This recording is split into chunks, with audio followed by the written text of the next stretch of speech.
everyone. We're starting. We're actually here at the airport right now for Anne Patricia Lorenzo departure. First and foremost, congratulations. How was the experience so far? How was your preparation going to Thailand? Thank you. First and foremost, thank you. I'm speechless because I can't believe na ito na yon. How I am after I crowned last July 9. Grabe, parang nung nag-start akong, nung nakurunahan ako, doon nag-start yung timer ko to prepare. No enough time for me to rest. Kasi sabi ko, trabaho to eh. More than my dream. It's a job, it's a responsibility.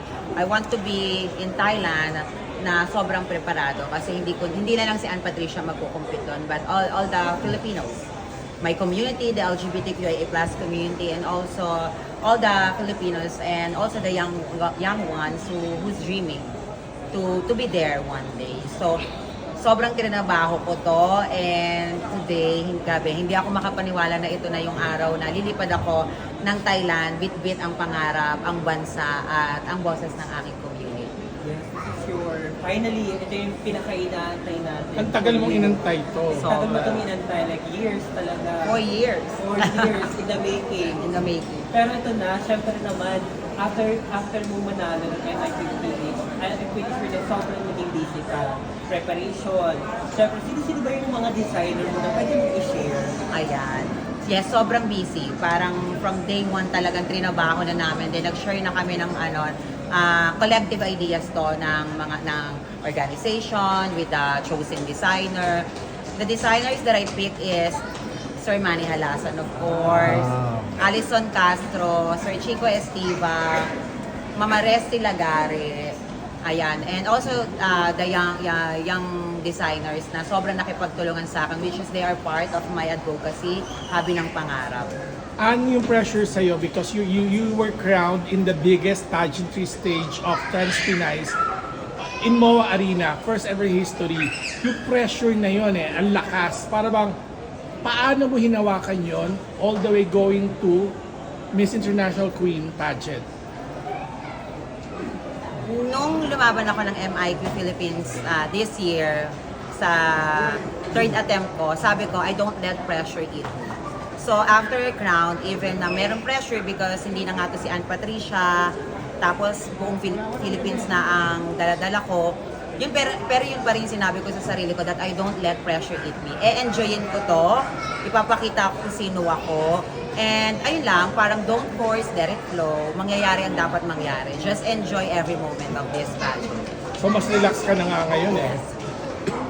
Anne Patricia, any idea or clue about her national costume? Clue, sige yan. Clue.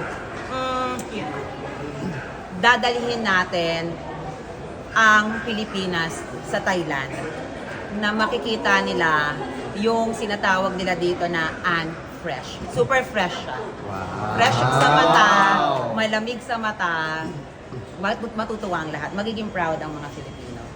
We have talent competition. Anong inihanda mo rito? Sasayaw ka ba? Kakanta? Yeah. Sige, mag-iwan ako ng isang clue.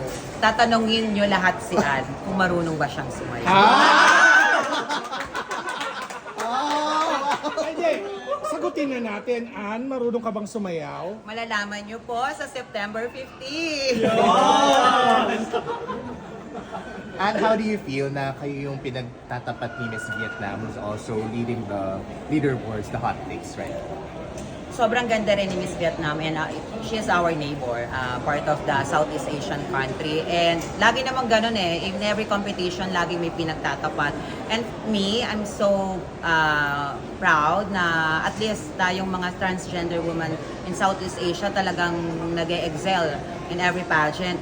Pero sabi ko, enjoy ko to. Parang I don't want to bantayan or to look someone na siya lang yung effortan kong bantayan.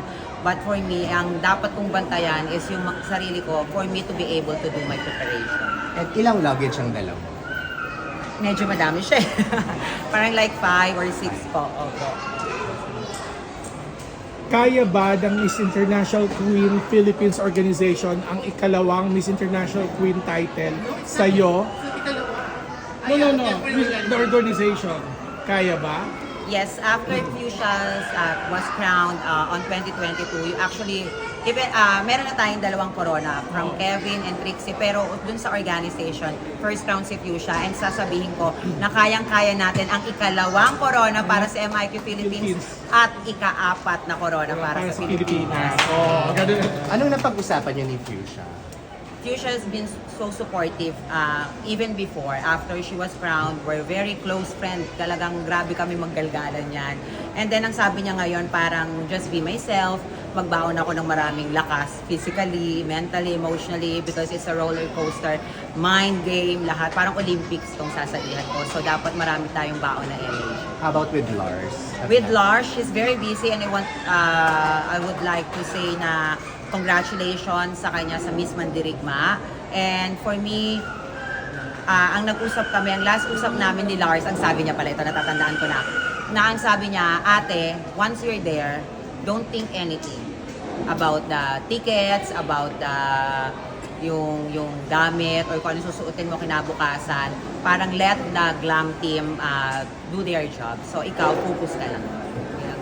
Hindi ba ikaw ang first runner-up ni Fuchsia nung first ever Miss International Queen Philippines? Kaya ba ng batch ninyo ang 2 winners? Yes. Yes. I think nung 2022 kasi grabe yung pinagdaanan namin doon eh.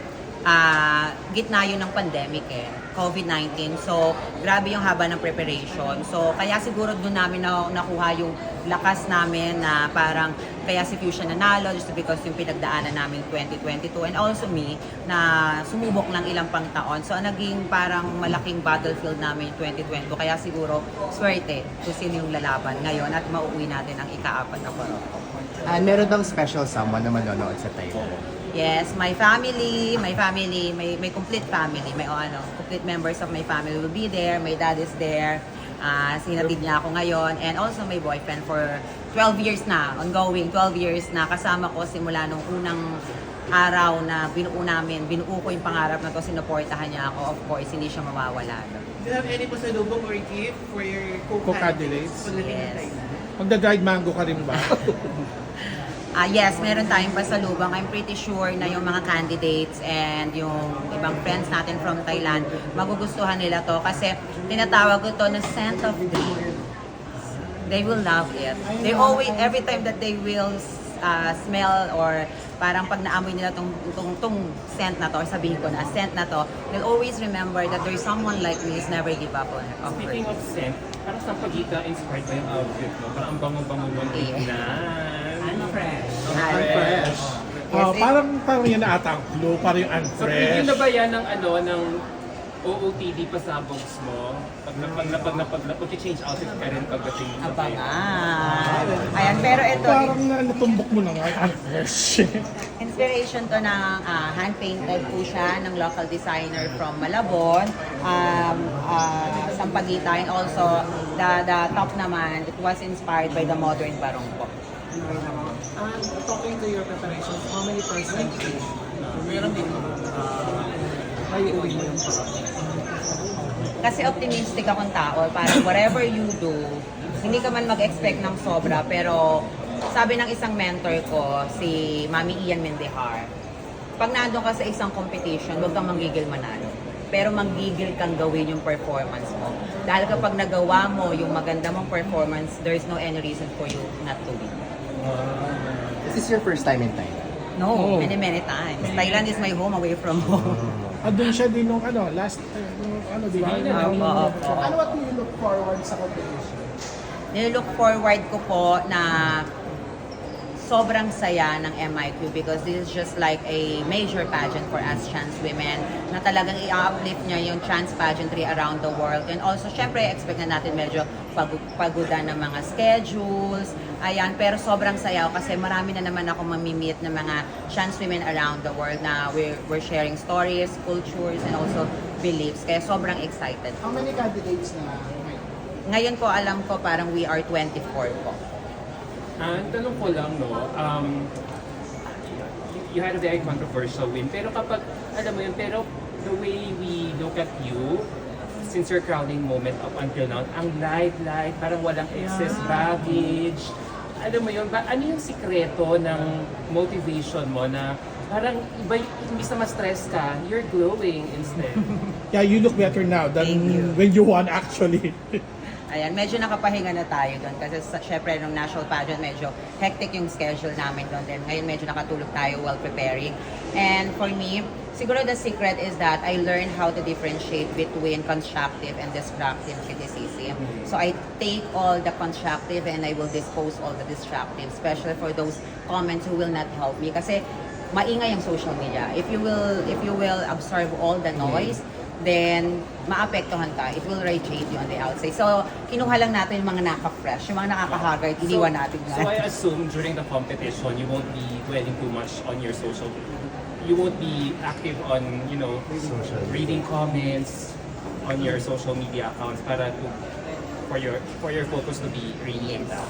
That's true. Kagaya ng ginawa ko po nung MIQPH, before, parang 3 days before and then after I crowned, hindi ako nag-social media. Siguro nagsa-social media ako just to update my families, my friends, my glam teams, and also to post something that I need to post to promote the sponsors of the pageant. Ano yung advice, of course, ng ating MIQPH President, Sir Day Endencia? Serte. Anong advice? Ano ba advice? Advice? Wala, kasi ano yun yung reason kung bakit siya yung napanalo natin because of what she is, and I love Anne from the very beginning, and talagang hindi ako nagkamali sa pagpili sa kanya as our Miss International Queen Philippines. So advice is be yourself, ikaw na yan. Hashtag Coronahan.